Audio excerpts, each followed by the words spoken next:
Welcome to English Speaking Corner. This is your quiet space to build real speaking confidence, away from the pressure of fast conversations and difficult grammar rules. I am so glad you are here today.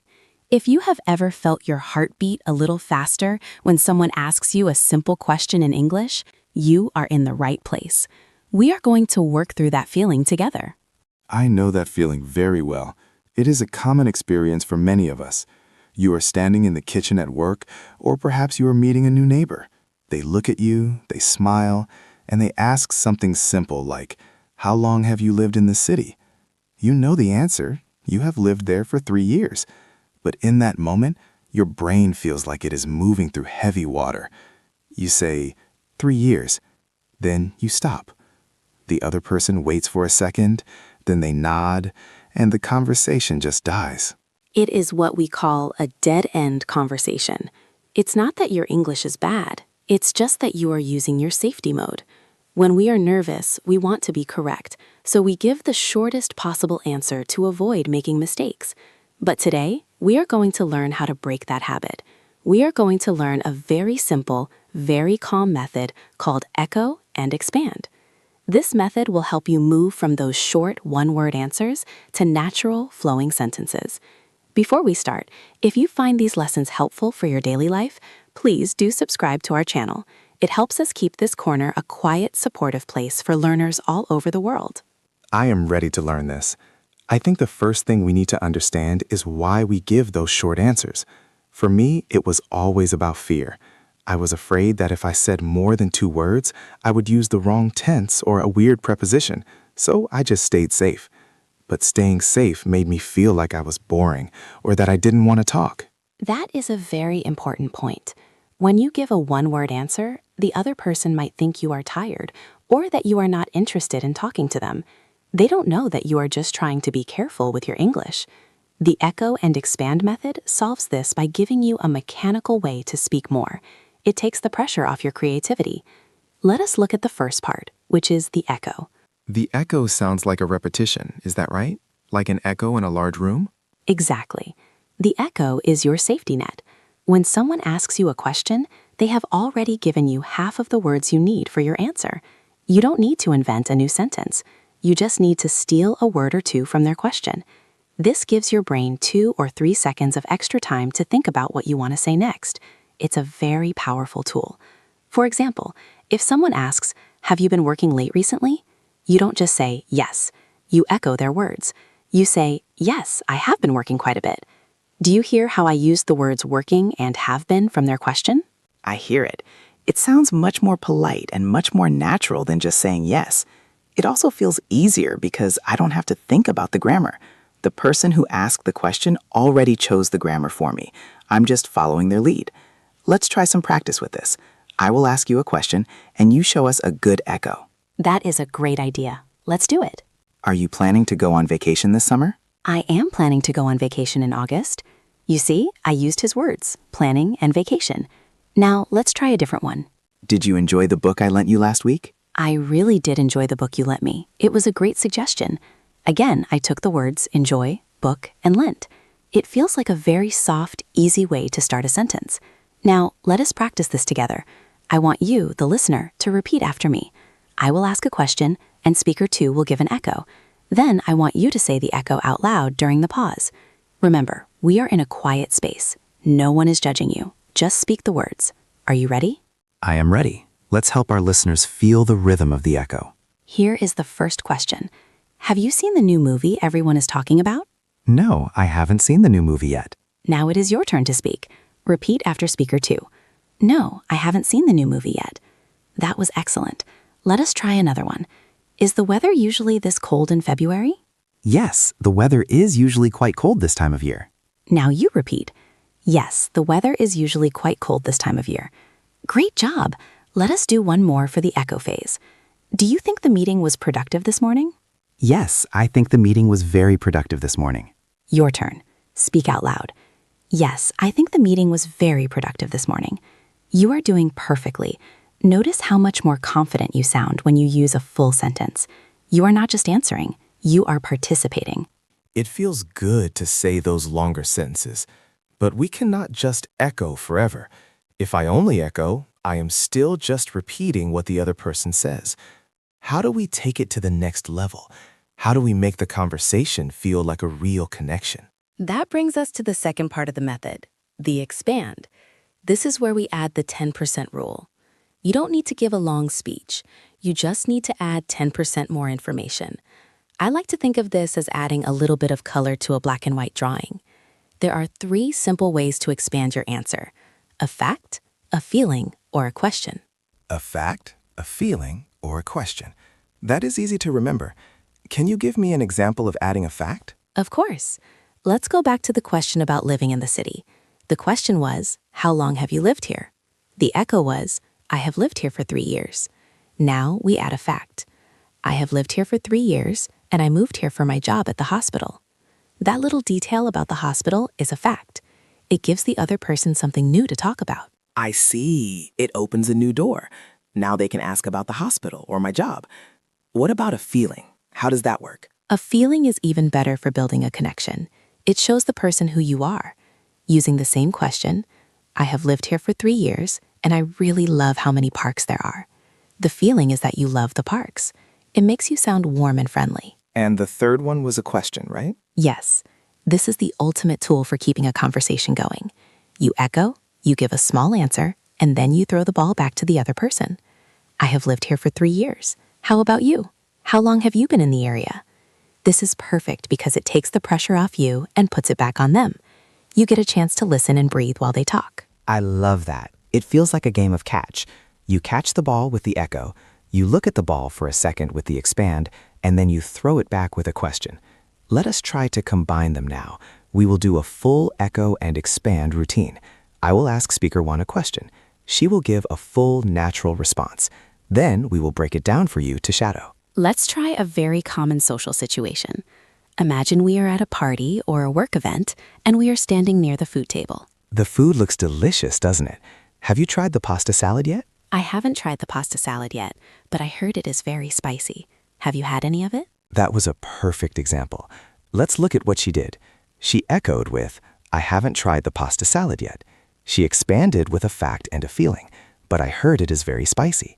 Then she threw the ball back with a question. Have you had any of it? Now it is your turn to practice this full flow. I want you to feel the transition between the parts of the sentence. Do not worry about speed. We are going slow and clear. Repeat after me, piece by piece. I haven't tried the pasta salad yet, but I heard it is very spicy. Have you had any of it? Now let's try putting it all together in one smooth flow. Listen to the rhythm. I haven't tried the pasta salad yet, but I heard it is very spicy. Have you had any of it? Now you try. Speak it out loud. Wonderful. You can feel the difference, can't you? You are no longer just a student answering a question. You are a person having a conversation. Let us move into our main practice routine. We have 5 different scenarios that happen in daily life. We will go through each one slowly. We will show you a dead-end version first, then the echo and expand version. Finally, we will shadow the good version together. Scenario 1 is about your weekend. This happens every Monday morning at the office or when you see a friend. Someone asks, did you do anything fun over the weekend? In the dead-end version, you might just say, no, not really, or just, I stayed home. This ends the conversation immediately. Now let us look at the echo and expand version. The question is, did you do anything fun over the weekend? The response, I didn't do anything too exciting over the weekend. I just stayed home and watched some old movies. It was very relaxing. Did you have a busy weekend? That is so much better. It sounds like a real person talking. Let us break that down for our listeners to shadow. We'll do it in small steps. Repeat after me. I didn't do anything too exciting over the weekend. I just stayed home and watched some old movies. It was very relaxing.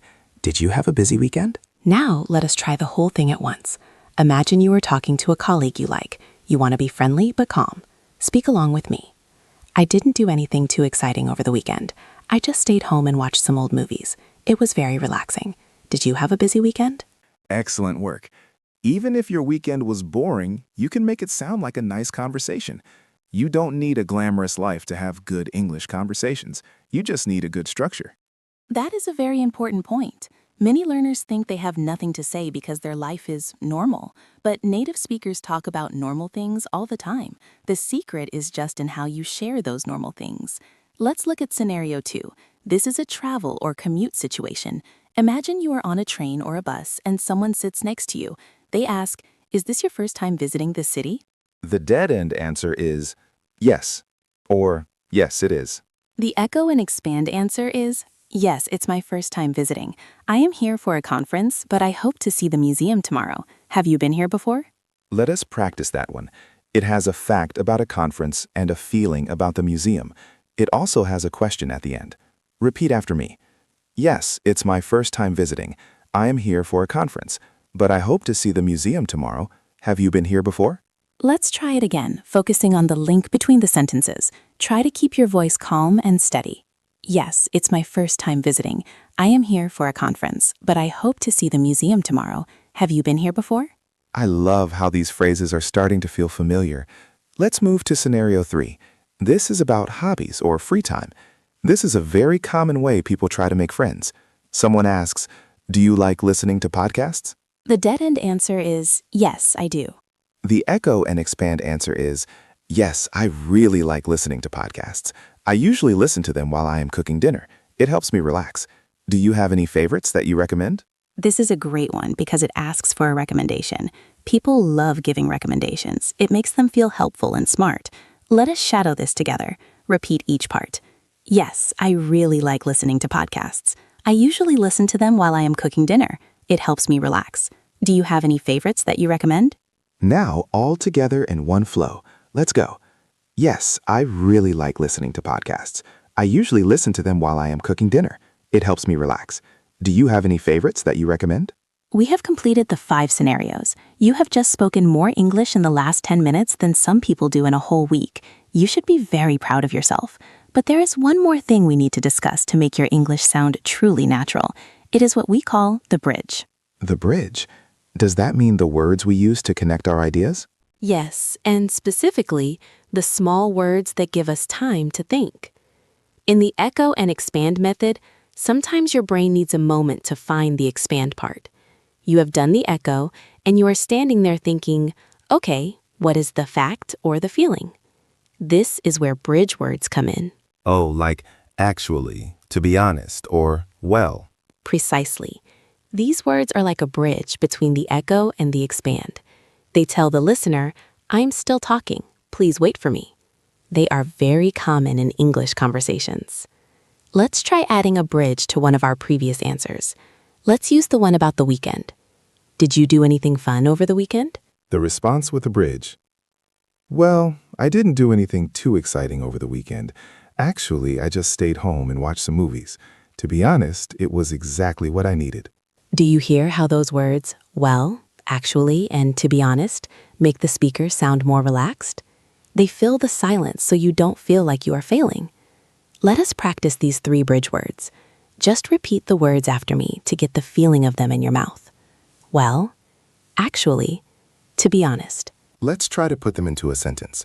I will ask speaker 1 a question, and she will use a bridge word to give herself time to think. Sarah, do you like the new coffee shop on the corner? Well, I haven't been to the new coffee shop yet. Actually, I usually make coffee at home to save money. To be honest, I've heard their espresso is a bit too strong. Have you tried it? That sounded so natural. It wasn't a fast answer, but it was a continuous answer. There were no uncomfortable pauses. That is the goal. We want you to feel that you have the right to take up space in a conversation. You don't have to be a fast talker to be a good talker. That is the most important lesson of all. Good communication is not about speed. It is about rhythm and connection. Now, we have covered the echo, the expand, and the bridge. I want to give you a very simple challenge that you can do today to practice this. We call it the one-person drill. This is something you can do when you are alone. You don't need a partner. You just need your imagination or even a television show. When you are watching a show or a YouTube video and a character asks a question, pause the video. Try to give an echo and expand answer to that character. It sounds funny, but it works so well. You can even do it in your own house. If you are in the kitchen and you think, what would I say if someone asked me what I am making for dinner? You can say it out loud. Well, I am making some pasta for dinner. Actually, I am trying a new recipe with garlic and oil. It smells delicious. Would you like to try some? By saying these things out loud when you are alone, You are building the muscle memory in your tongue and your jaw. It is like training for a sport. You don't just show up for the big game and hope you can run fast. You practice running every day. Speaking English is a physical skill as much as it is a mental one. Your mouth needs to get used to the shapes of the words. Exactly. And that is why these shadowing sessions are so helpful. You are training your body and your mind at the same time. Let us do one final review of everything we learned today. I will say the rule, and speaker 2 will give a quick example. Rule 1. The echo. Don't just say yes or no. Use the other person's words to start your sentence. Example, do you like this song? Yes, I really like this song. Rule 2. The expand. Add 10% more. Use a fact, a feeling, or a question. Example, yes, I really like this song. It reminds me of my time in university. Do you like this kind of music? Rule 3. Use a bridge. Use words like well, actually, or to be honest to give yourself time to think. Example, well, I really like this song. Actually, I've been listening to this artist all week. If you can do these 3 things, your conversations will transform. You will stop being the person who just listens and start being the person who contributes. You will find that people talk to you more because you are giving them hooks to hang their own words on. I hope you feel more confident after this session. Remember, every time you speak a full sentence out loud, you are winning. You are making progress. It doesn't have to be perfect. It just has to be you. We are so proud of the work you are doing here in our English Speaking Corner. Before you go, try to think of one situation you have today where you can use the echo and expand method. Maybe it is with a coworker, a shopkeeper, or even a family member. Just try it once. Just one echo and one expand. And if you haven't already, please subscribe to the channel and turn on the notifications. We have many more quiet, calm lessons coming your way to help you with your work, your travels, and your daily life. We want to be your study partner on this journey. Thank you for spending this time with us. Put your headphones away, take a deep breath, and go out into the world with your new skills. You have the words. You have the rhythm. Now you just need to use them. You are becoming smoother and more confident, one episode at a time. We will see you in the next lesson. Keep speaking, keep growing, and remember that your voice matters. Goodbye for now.